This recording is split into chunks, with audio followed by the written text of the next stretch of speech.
Okay, they're both going. This is JJ Pianki of the University of Illinois at Urbana-Champaign interviewing Garrett Anderson on October 18th, 2017 in the University Library. Where and when were you born? I was born in Cape Girardeau, Missouri, 1976, December. Who are or were your parents, and what are or were their occupation? My father is Garrett Thomas Anderson Sr. He's a bridge painter, retired now. And my mom is Tanya J. Moore. That's her maiden name, but now it's Vaughn. She's remarried. But she worked at the Illinois Geological Survey and retired. Now she lives in Olive Branch, Illinois. Okay. Do you have any siblings? I have a twin brother, Kerry Anderson, Sergeant, First Class, Marine Corps, USMC. Okay. What were you doing before you entered the service? I tried college. I failed miserably. And so then you entered the service? I entered the service to pay for because it was expensive to go to college. So I decided I always wanted to join the military. It was a transition period once I got out of high school. So I decided I failed at college, so I might as well try the military. And I loved it, every minute of it. Okay. And what branch of the military did you serve in? I joined the United States Army. Okay. Why did you choose the Army? I don't know if there's any specific reason. The Marine Corps had much better looking uniforms, but it's just the Army fit me better than any other service. Okay. What happened when you departed for training camp and during your early days of training? I was single then, so it was flawless. I mean, it was just one of those things where I didn't have to worry about dependents. I didn't have to worry about wives or parents because it was on my own. So it was just one of those next stage of your life type thing. Mm-hmm. And so, what was it like in the first month or two when you were doing boot camp? Well, was it scary or overwhelming or fun or? I think a little of all. It's a little overwhelming, a little fun, and a little scary all at the same point because you're in a new area. I was in Fort Benning, Georgia, which I don't like Georgia anymore because of that. But I was in Fort Benning, Georgia, on Sand Hill, and so the good thing about the military is you're surrounded by diversity in every single aspect because you're from people from California to Georgia to Florida to Illinois to Michigan and even overseas. So it was a really good experience. Do you recall your instructors, and if so, what were they like? I remember them. I couldn't tell you their names. Then they were essentially assholes because that was their job because they wanted to make good soldiers, so they had to be as jerky and as hard-nosed as possible. But they did a good job, and we graduated most of the class. So what was an example of them being jerks? Oh, well, you'd come back and your entire room would be completely abolished. I mean, everything in your lockers and everything in your bed, all your stuff would be piled up. Everyone's tennis shoes would be piled up in one pile. Or they would make you move your entire room down the stairs to the common area outside just to have you do it to keep you busy. So it was just about, getting you through the ringer. And so was that about, building, sort of team building and following orders, or was that just sadism? I think it was about team building and making sure you guys work as a team primarily to make you guys pull together instead of fight against each other. The goal of the military is to break you all the way down and build you back up. Okay. Did you receive any specialized training, and if so, what?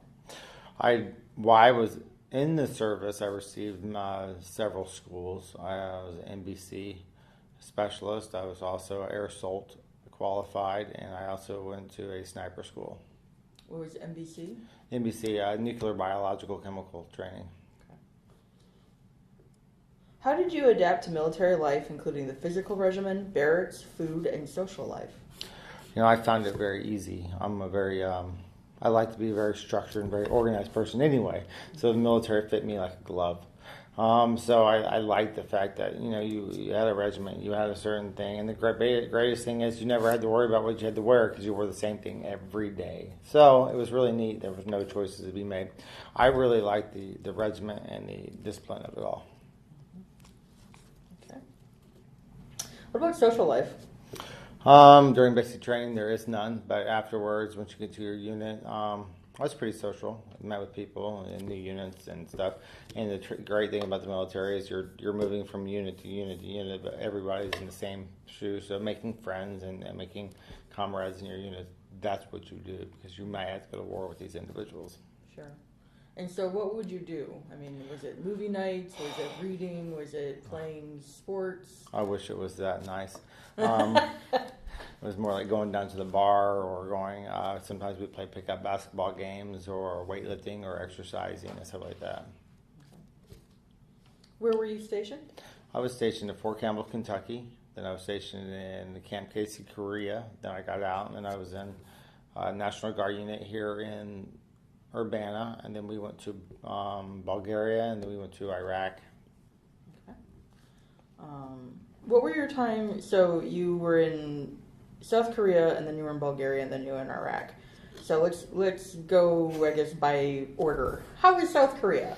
I like South Korea. It's very good. They have great food. I mean, we had really good training, and it was a really neat place to serve, and you met a lot of neat people, different cultures also. So we got to go down, we called it downrange, to the city of South Korea, where it would have been like Tongashong or Seoul. So it was really neat to see different cultures. Mm-hmm. And what were you doing there? What was your job? I was there stationed for a year, so I was just basically, it was a duty station for 1 year in South Korea. So it was just basically working day to day, doing your training, doing whatever you had to do just to get done.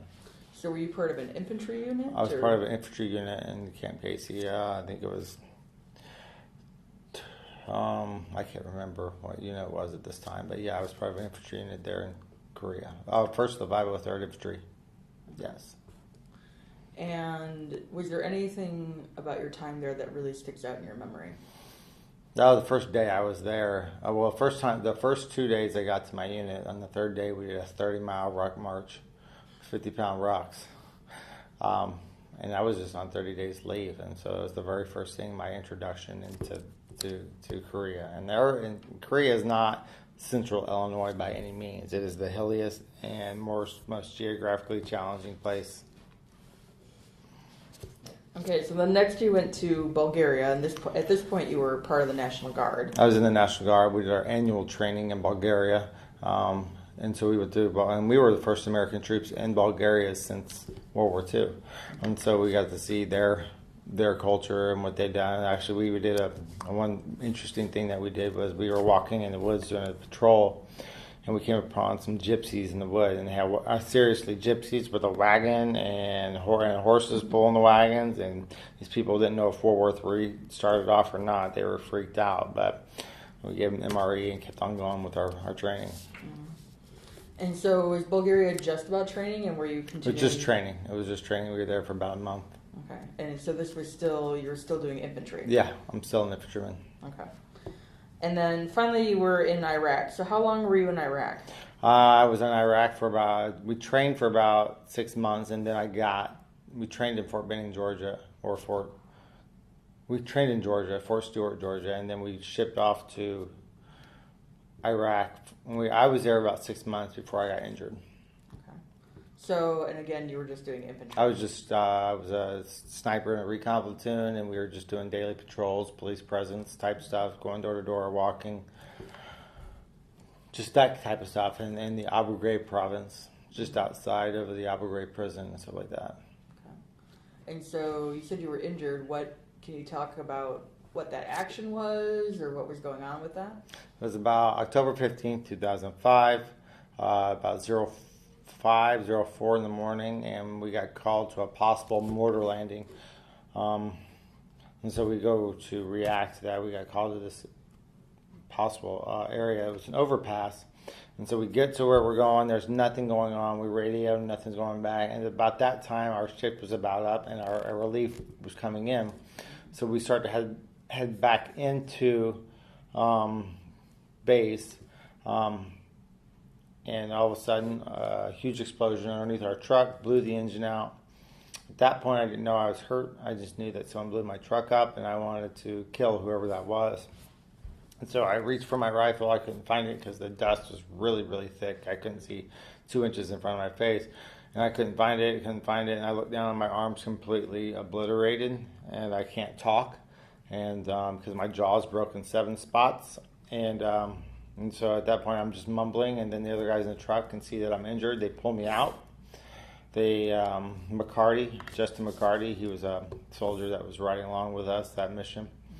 Went to put a tourniquet on. They called him Grape Ape because he's just a really big corn-fed guy. And so he grabs the tourniquet and snaps the first tourniquet right off. And then so they apply a second tourniquet up below the elbow, which is important because I got to keep my elbow. So they applied the tourniquet and they radioed for a helicopter evac, and they said it was going to be 15 minutes out. They didn't want to wait that long time. They picked me up, threw me in the back of the Humvee, and drove me to Abu Ghraib prison.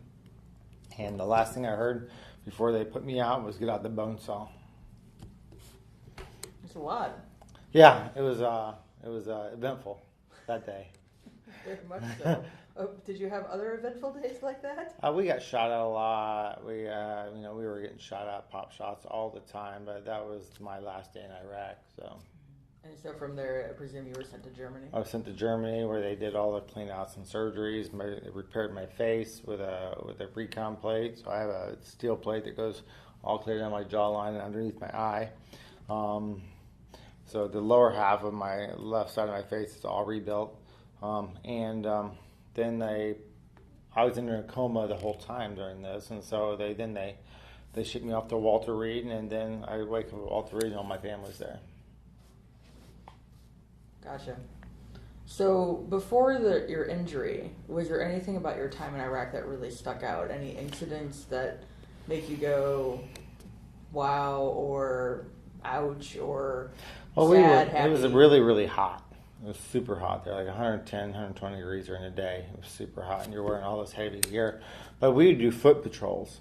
Unlike most of the people before us, they would stay in their vehicles, they wouldn't get out. But we were an Illinois National Guard unit, and so we had a lot of people there that were police officers or professionals or college grads. And so we felt our best way to patrol our sector was to dismount patrols and actually meet with the individuals in the community.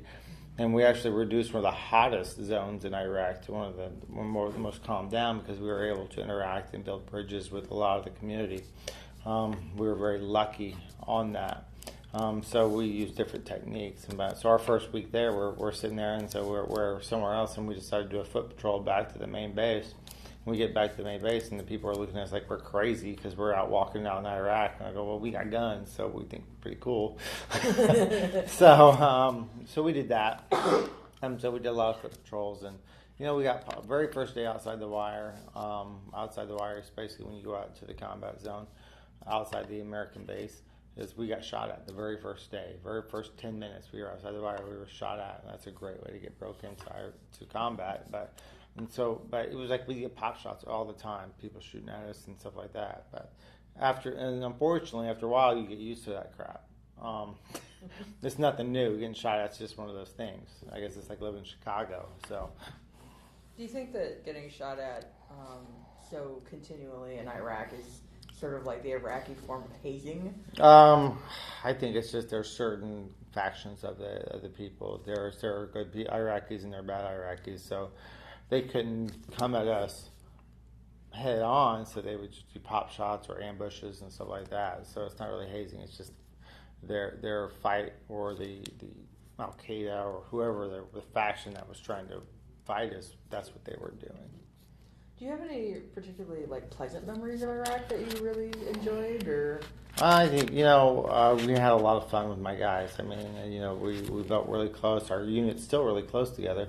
It's all about when you're in combat with certain individuals, you build really close bonds with each other, which is you build a lifelong relationship essentially, because you guys are in this traumatic environment forever, and so you're building these great relationships. And I just think it was probably one of the better times of my life because it was very simple. You did your job, and you built really good friendships.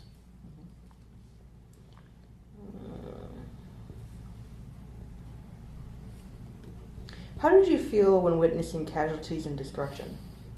I think everyone processes that differently. For me, it was just another day at work. I'd see people injured or Iraqis dead on the side of the road or whatever. And to me, it was just like, it's better than to me. So to me, it was like, that's how I processed it. So it didn't affect me emotionally at all. What kind of friendships and camaraderie did you form while serving, and with whom? My unit was all the National Guard guys, so we still get together every year. Try to get together every year for an alive party celebrating the day I got blown up. So, but we're all really close. We're all very close-knit group, and we're all like, it's every day is a hazing day in the military because you're all making fun of each other. So, and some live in town, some live in Seattle, some live in Oregon, but we all find time for each other. So we have friendships that probably last forever. So you said that you try to get together once a year for an I'm Alive party. What are those parties like? Those are food. We usually order food from a barbecue place here in town, and then we just have tons of liquor and alcohol, and we make fun of each other and tell stories about what we did in Iraq, and somehow they get embellished more and more each year. But we just update on what we're doing now and our kids. And unfortunately, the parties have changed to where the first few years it was just adults. Now there's more kids getting involved because we're all having kids now. So you're having to become more family friendly. More family friendly kind of type of party. Gotcha. How did you stay in touch with family and friends back home while you were abroad? During that time, that was over 10, 12 years ago, that was the Messenger. Yeah, I remember that was before FaceTime or anything like that. So it was Messenger. So we did Messenger. I did Messenger with my wife. That's really all I communicated with my wife at that time because we just got married before I left. But, so yeah, I would just Messenger. I would set out every other day. I would message her, and she was in law school at the time. So I just messaged her while I was had my downtime, go to the computer, send out the Messenger, and then I'd move on. And then go do my workouts, get my food, go sleep, and get trained, get ready for the next day.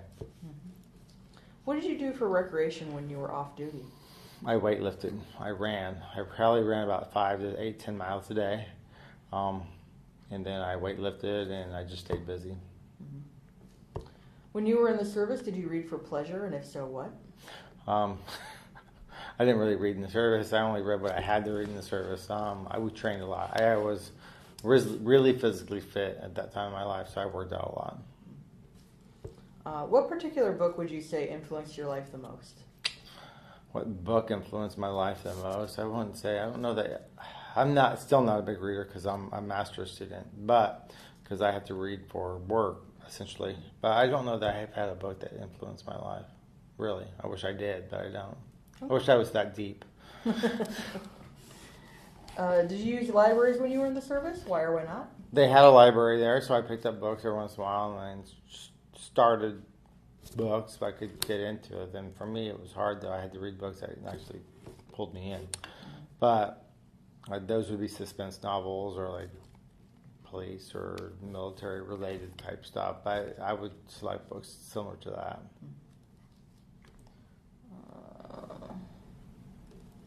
So how long were you at Walter Reed?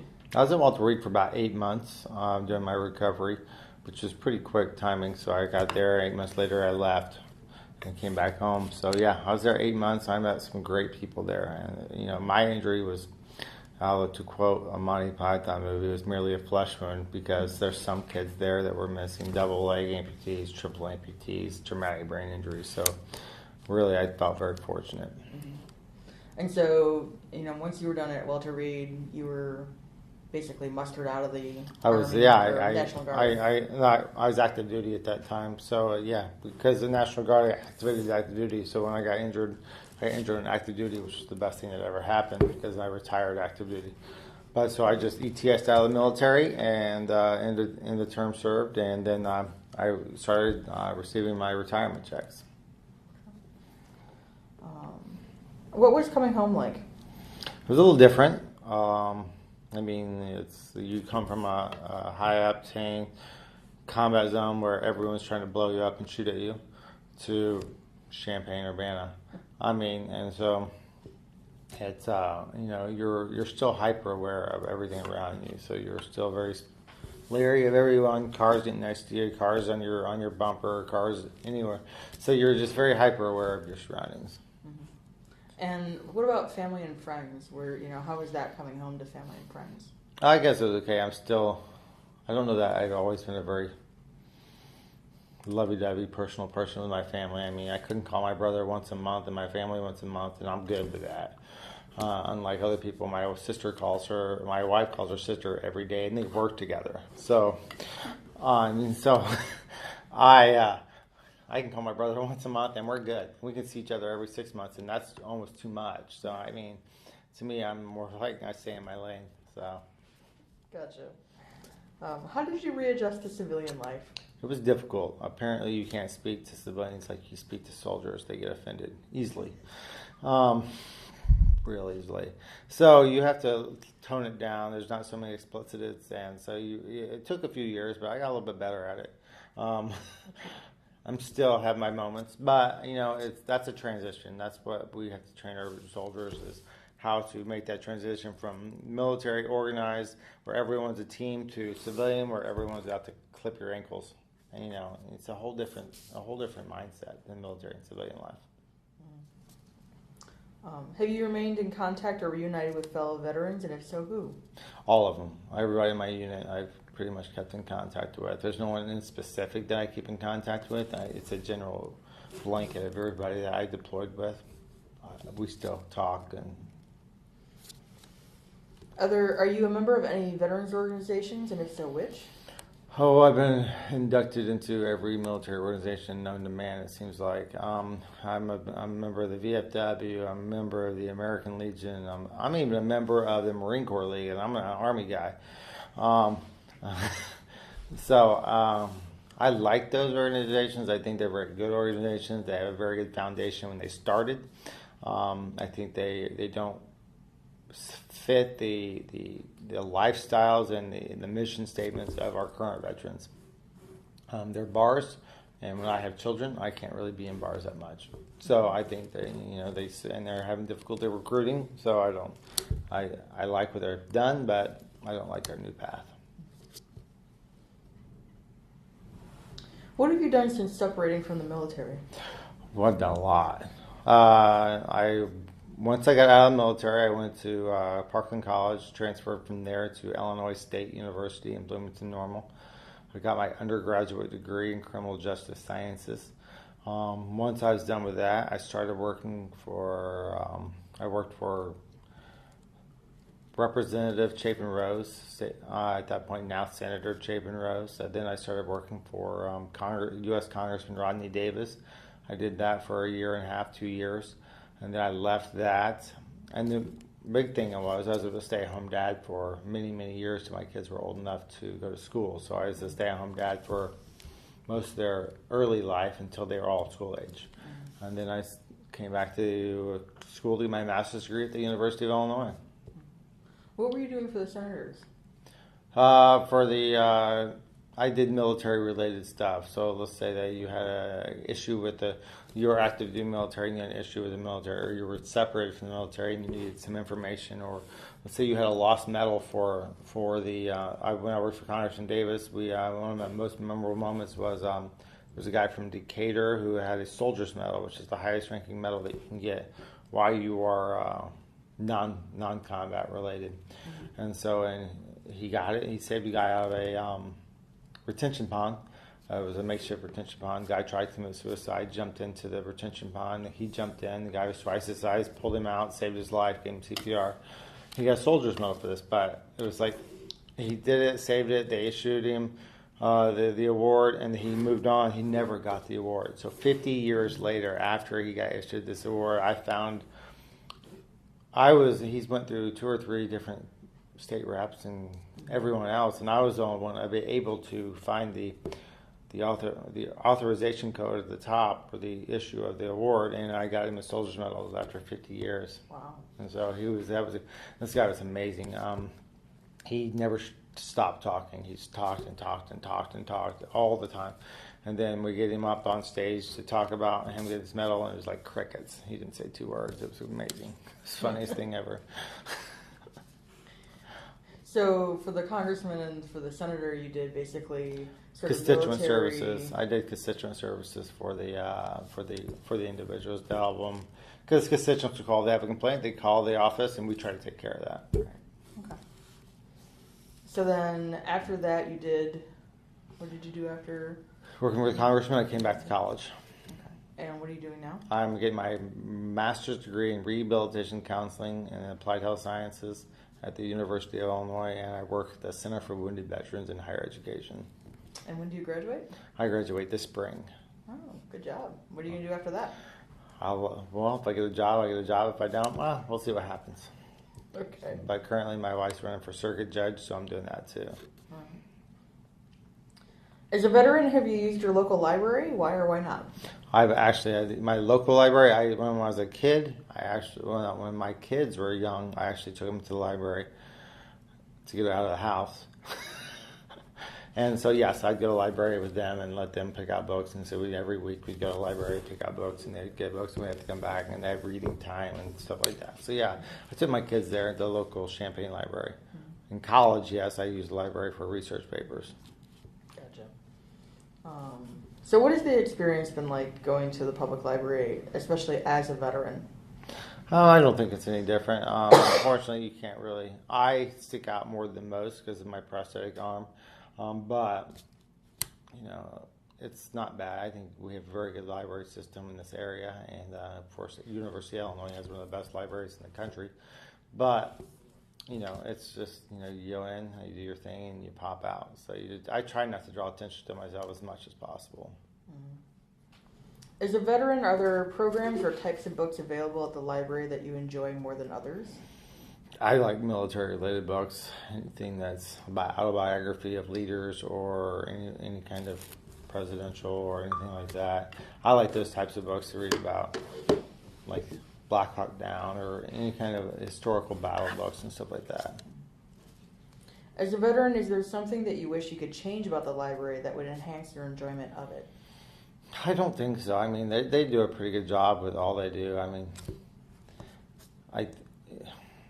we're not a specialized class. I don't know that they need to cater to us. I mean, a lot of veterans want to stay under the radar and not be drawn attention to. Okay. How does your military or wartime experiences affect your life? I'm affected every day. Unfortunately, I have a prosthetic arm now, so I'm limited there. I think you have a different view of society now. I mean, in the military, you have a certain ethics and codes and stuff like that. So, and when you get to the civilian life, and those don't exist. So you get a little jaded and a little upset when people aren't obeying by your morals and your code. And so you have to adjust to that. And so, in the most political correct way. Mm-hmm. What are some life lessons you learned from military service? Treat everybody with respect. In the military, there's no diversity because everybody is the same. Everybody's agreeing to me. And so I think if we as a society treated everybody the same, everybody with the same respect, we would be better off. I mean, that's the way I go about it. I don't treat anyone less or greater than anyone else. I think everyone's the same person. And you earn respect. Respect is not given. And so that's what I've learned big time. Respect is not given. You earn respect and the only thing you have in life is your word. And if you fail to keep that, then that's on you. How has your military service impacted your feelings about war and the military in general? Not at all. To me, I think that we have the world's greatest military, and I think that God has a plan for everybody, and this is my journey. And so I feel that everything happens for a reason, and I still think we have the world's greatest military. I've met some of the greatest people in the world in the military, so it hasn't changed at all. What message would you like to leave for future generations who will hear this interview? I would say that, military service is not for everybody. Military service is for a certain group of individuals, and certain people will join the military. Don't feel guilty for not serving. Serve in other ways. Serve your community, serve your schools, serve your local library, serve anything, but give back in some way to make your area or your zone of proximity better. And that's what I would hope that everyone does, is just try to make it a little bit better. If everyone does that, we're going to have a pretty good place. Is there anything you feel like we haven't discussed or should be added to this interview, and if so, what? No, I think you did a very good job. Okay. Thank you.